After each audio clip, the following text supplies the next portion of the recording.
Daily. Taste the Daily. Telangana అసెంబ్లీలో ఈ రోజు నదీ జలాల వినియోగం ప్రభుత్వ పాత్రపై కీలక చర్చ జరగబోతుంది.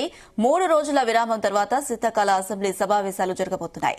నీటి ప్రాజెక్టులు, నదీ జలాల వినియోగంపై నీటిపారుదల శాఖ మంత్రి Uttam Kumar Reddy power point presentation ఇవ్వబోతున్నారు. పాలమూరు రంగారెడ్డి ఎత్తిపోతల నీటి ప్రాజెక్టు సామర్థ్యం కుదింపు వెనుక బీఆర్ఎస్ పాలకుల నిర్లక్ష్యం ఉందని కాంగ్రెస్ నాయకులు అభిప్రాయపడుతున్నారు.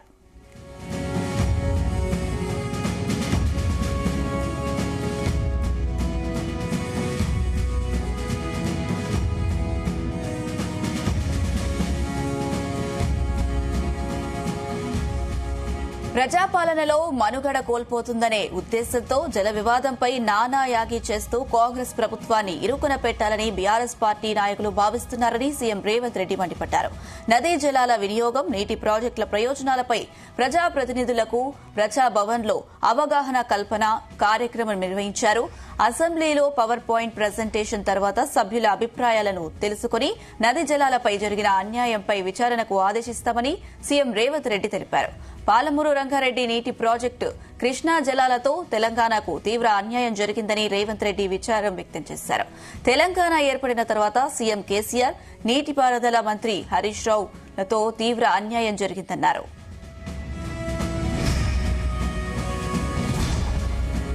వీటికి అంశానికి సంబంధించి మరిన్ని అప్డేట్స్ మా ప్రతినిధి వంశీకృష్ణ అందిస్తారు. వంశీకృష్ణ, నదీ జలాల అంశంపై ఈరోజు తెలంగాణ అసెంబ్లీలో వాడివేడిగా చర్చ జరగబోతున్నట్టు అర్థమవుతోంది. నదీ జలాల వినియోగం, ప్రభుత్వ పాత్రపై కీలక చర్చ జరుగుతుందని కూడా తెలుస్తోంది. 3 రోజుల విరామం తర్వాత శీతాకాల అసెంబ్లీ సమావేశాలు జరగబోతున్నాయి. నీటి ప్రాజెక్టు, నదీ జలాల వినియోగంపై నీటిపారుదల శాఖ మంత్రి Uttam Kumar Reddy power point presentation ఇవ్వబోతా ఉన్నారు. పాలమూరు రంగారెడ్డి ఎత్తిపోతల నీటి ప్రాజెక్టు సామర్థ్యం కుదింపు వెనుక బీఆర్ఎస్ పాలకుల నిర్లక్ష్యం ఉందని కాంగ్రెస్ నాయకులు ఏదైతే అభిప్రాయపడతారో విషయం మాకు తెలిసిందే. ప్రజాపాలనలో అది మనుగడ కోల్పోతుందనే ఉద్దేశంతో జల వివాదంపై నాన్న యాగి చేస్తూ కాంగ్రెస్ ప్రభుత్వాన్ని ఇరుకున పెట్టాలని బీఆర్ఎస్ పార్టీ నాయకులు భావిస్తున్నారనేది కూడా సీఎం రేవంత్ రెడ్డి మండిపడ్డారు. నదీ జలాల వినియోగం, నీటి ప్రాజెక్టుల ప్రయోజనాలపై ప్రజాప్రతినిధులకు ప్రజాభవన్లో అవగాహన కల్పన కార్యక్రమం ఏదైతే నిన్న నిర్వహించారు. అసెంబ్లీలో పవర్ పాయింట్ ప్రజెంటేషన్ తర్వాత సభ్యుల అభిప్రాయాలను తెలుసుకునే నదీ జలాలపై జరిగిన అన్యాయంపై విచారణకు ఆదేశిస్తామని సీఎం రేవంత్ రెడ్డి తెలపడం జరిగింది. పాలమూరు రంగారెడ్డి నీటి ప్రాజెక్టు కృష్ణా జలాలతో తెలంగాణకు తీవ్ర అన్యాయం జరిగిందని రేవంత్ రెడ్డి విచారం వ్యక్తం చేశారు. తెలంగాణ ఏర్పడిన తర్వాత సీఎం కేసీఆర్, నీటిపారుదల మంత్రి హరీష్ రావులతో తీవ్ర అన్యాయం తెలంగాణ రాష్ట్రానికి జరిగిందన్నారని కూడా మనకు తన స్పష్టంగా అన్నట్టు కూడా తెలుస్తా ఉంది. ప్రధానంగా అసెంబ్లీలో నీటి ప్రాజెక్టుల చర్చపై గత 10 రోజుల నుంచి నిర్వహించాలని బీఆర్ఎస్ పార్టీ డిమాండ్ చేసినటువంటి విషయం మనకు తెలిసిందే. అసెంబ్లీ ప్రారంభమైన తర్వాత ఇదే అంశంపైన బీఎస్సీలో మాట్లాడటం జరిగింది. నదీ జలాల వ్యవహారంపై మాట్లాడాలనేది కూడా బీఆర్ఎస్ పార్టీ పట్టుపట్టినటువంటి పరిస్థితి కూడా మనకు చాలా స్పష్టంగా తెలుస్తా ఉంది.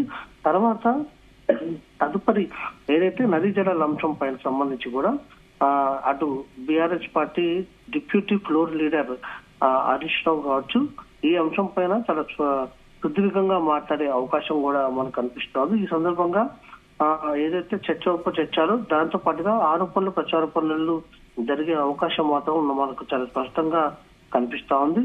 ఎందుకంటే అసెంబ్లీలో కంటే కూడా బయటనే ఇప్పటికీ ఈ అంశం పైన వాడివేడి చర్చ జరుగుతున్నటువంటి సందర్భం మనకు చాలా స్పష్టంగా కనిపిస్తున్నటువంటి నేపథ్యంలో నదీ జలాలకు సంబంధించినటువంటి అంశంపై మరింత చర్చ జరిగే అవకాశం ఉంది.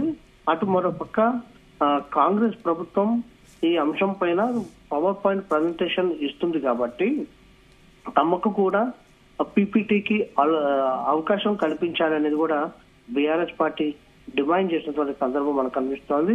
ఈ అంశంపై ఇప్పటికే స్పీకర్ కి వినతి పత్రం ఇచ్చినటువంటి సందర్భం కూడా మనకు చాలా స్పష్టంగా కనిపిస్తున్నటువంటి సందర్భం మనం చూస్తా ఉన్నాము. ఏదైతే ప్రధానంగా అటు బీఆర్ఎస్ పార్టీ ఆరోపణ పాలమూరు రంగారెడ్డికి సంబంధించినటువంటి అంశంలో ఒకటి కాగా మరొకటి బనకచెర్లకు సంబంధించినటువంటి అంశాన్ని తెరపైకి తీసుకురావడం జరిగింది. పాలమూరు రంగారెడ్డిలో గతంలో ఉన్నటువంటి 90 టీఎంసీలు కాకుండా కాంగ్రెస్ ప్రభుత్వం కేవలం 45 టీఎంసీలను ఒప్పుకొని వచ్చిందంటూ ప్రధాన ఆరోపణ చేసినటువంటి విషయం ఈ అంశం కాగా, మరొక అంశం బనకచెర్లకు సంబంధించి ఏపీ ప్రభుత్వానికి అటు ప్రాజెక్ట్ కట్టుకోవడానికి అనుమతినిచ్చింది అంటూ కూడా అటు బీఆర్ఎస్ పార్టీ ఆరోపణ చేస్తా ఉంది. ఈ రెండు అంశాలపైన మాత్రం వాదోపవాదాలు మనకు కనిపిస్తోంది. మొత్తం మీద ఈ రోజు జరగబోయేటటువంటి అసెంబ్లీ సమావేశాలు మాత్రం వాడివేడిగా చర్చలు జరిగే అవకాశం కనిపిస్తోంది. నదీ జలాల అంశంపై ప్రధాన ఎజెండాగా జరగబోతుంది. 10 గంటలకు ప్రారంభమైన తర్వాత అసెంబ్లీకి సంబంధించి ఈ అంశం పైన ప్రధానంగా చర్చించే అవకాశం ఉంది. క్వశ్చన్ అవర్ ఉంటుందో లేదో కూడా ఇంకా స్పష్టత రానటువంటి సందర్భం మనకు కనిపిస్తోంది. ఏదైతే నీటిపారుదల శాఖ మంత్రి ఉత్తమ్ కుమార్ రెడ్డి మాత్రం పవర్ పాయింట్ ప్రజెంటేషన్ కి సిద్ధమైనటువంటి సందర్భం మనకు స్పష్టంగా కనిపిస్తుంది. వంశీకృష్ణ, అయితే ఈ రోజు జరగబోయే అసెంబ్లీ సమావేశాలకు కేసీఆర్ హాజరయ్యే అవకాశాలు కనిపిస్తున్నాయా? కేసీఆర్ మాత్రం ఈ అసెంబ్లీ సమావేశాలకు రారనే చెప్పాలి. ఆయన ఏదైతే మొదటి రోజున రావడం జరిగింది, తర్వాత ఏదైతే నందినగర్ లో 2 రోజుల పాటు ఉన్నటువంటి సందర్భం మనకు తెలుసు. తర్వాత డిసెంబర్ రోజున ఏదైతే డిసెంబర్ 31న ఆయన తిరిగి అటు ఏదైతే ఫామ్ హౌస్ కి వెళ్ళిపోయినటువంటి సందర్భం మనకు కనిపిస్తోంది. ఇప్పటికీ నదీ జలాల అంశంపై చర్చించాలని బీఆర్ఎస్ అధినేత కేసీఆర్ కు సీఎం రేవంత్ రెడ్డి సవాల్ విసిరినటువంటి సందర్భం కూడా మనకు కనిపిస్తోంది. కానీ ఆయన అసెంబ్లీకి వచ్చే అవకాశాలు మాత్రం లేవనే చెప్పాలి. Right Vamshikrishna, thank you.